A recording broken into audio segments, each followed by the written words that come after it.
Three 8-year-old boys were murdered in a quiet Arkansas town. Within weeks, police said they knew who did it.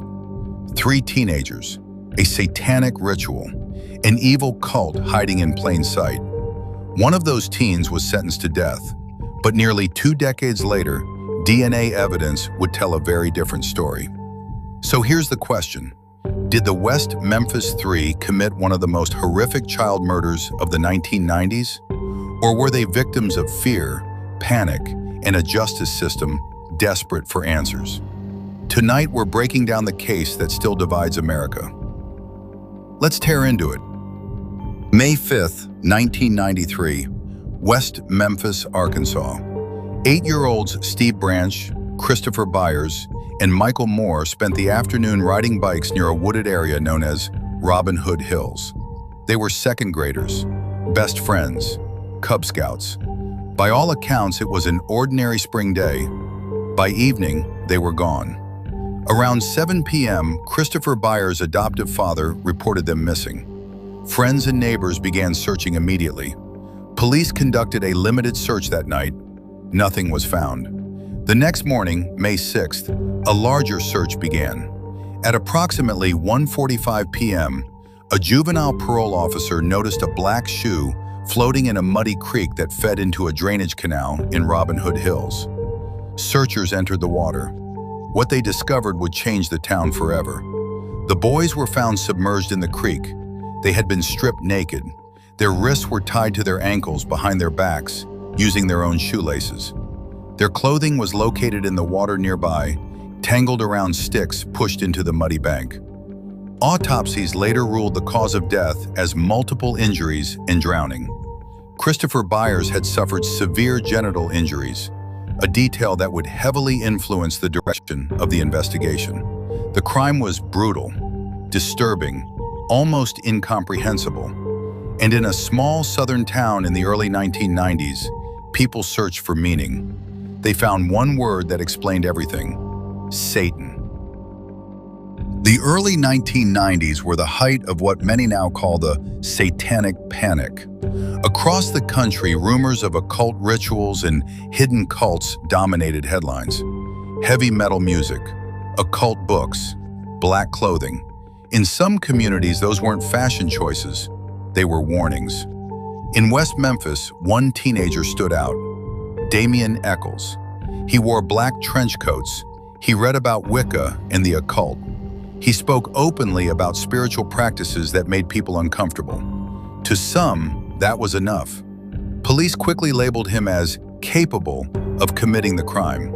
Soon, his friends Jason Baldwin and Jessie Misskelley Jr. were also brought in for questioning. Misskelley was 17 years old with a documented low IQ. He was interrogated for nearly 12 hours. After hours of questioning, he confessed. But the confession raised serious concerns. He initially got the time of the murders wrong. He described details that didn't match the autopsy findings. He contradicted himself multiple times, and only a portion of the interrogation was recorded. Despite those inconsistencies, the confession became the foundation of the prosecution's case. And once the idea of ritual entered the narrative, fear did the rest. In 1994, Jessie Misskelley was tried first. His confession, despite its contradictions, was presented to the jury. He was convicted of 1 count of first-degree murder and 2 counts of second-degree murder. His sentence? Life plus 40 years. Weeks later, Damien Echols and Jason Baldwin stood trial together. The prosecution argued the murders were part of a satanic ritual. An occult expert testified that the bindings and injuries were symbolic, but there was no physical evidence connecting the 3 teenagers to the crime scene. No DNA, no fingerprints, no murder weapon. The case relied heavily on Misskelley's confession and the narrative of ritual motive. The courtroom atmosphere was intense. This wasn't just about evidence, it was about fear. In March 1994, Jason Baldwin was sentenced to life in prison. Damien Echols was sentenced to death. 3 teenagers, 2 life sentences, 1 execution date, and a community convinced justice had been served. But here's where the case begins to fracture. Because years later, when science advanced and emotions cooled, the physical evidence told a story that didn't match the verdict. And if you think this case is settled, the next chapter changes everything. In 2007, new forensic testing was conducted using advanced DNA technology, unavailable at the time of trial. The results were striking. None of the genetic material recovered from the scene matched Damien Echols, or Jason Baldwin, or Jessie Misskelley. None. Some of the DNA didn't match the victims either. At the same time, scrutiny of the original investigation intensified. Critics argued the crime scene had been contaminated. Evidence had been stored improperly. Blood scrapings collected from a nearby restaurant bathroom, linked to a suspicious man reportedly seen bleeding the night of the murders, were lost.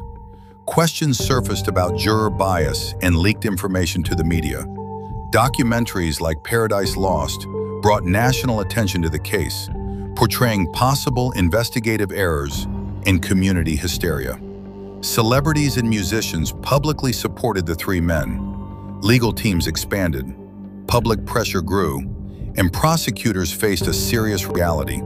If the case were retried with modern forensic evidence and high-powered defense attorneys, there was a chance they might lose.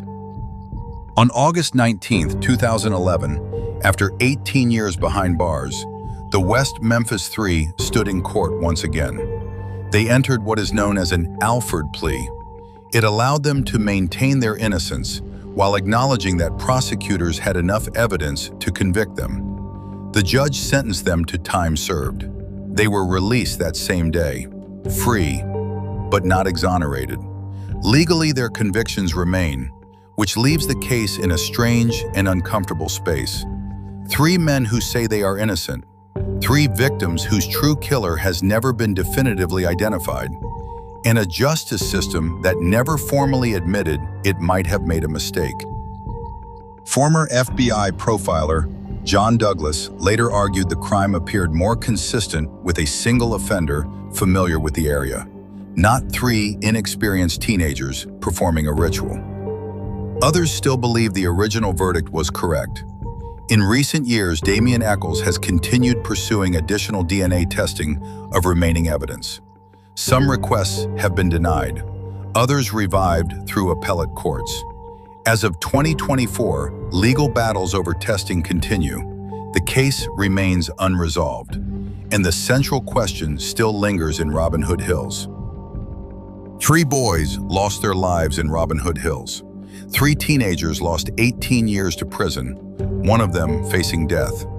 If the wrong men were convicted, then someone else walked free. And if the system refused to admit a mistake, what does that mean for the rest of us? This case isn't just about guilt or innocence. It's about certainty. And sometimes, certainty is the most dangerous thing of all. If you want more deep dive true crime told in the time it takes to read a comic book, make sure you're subscribed, turn on notifications, because every case we cover asks a bigger question. How well do we really understand evil until it's standing right in front of us? Thanks for watching.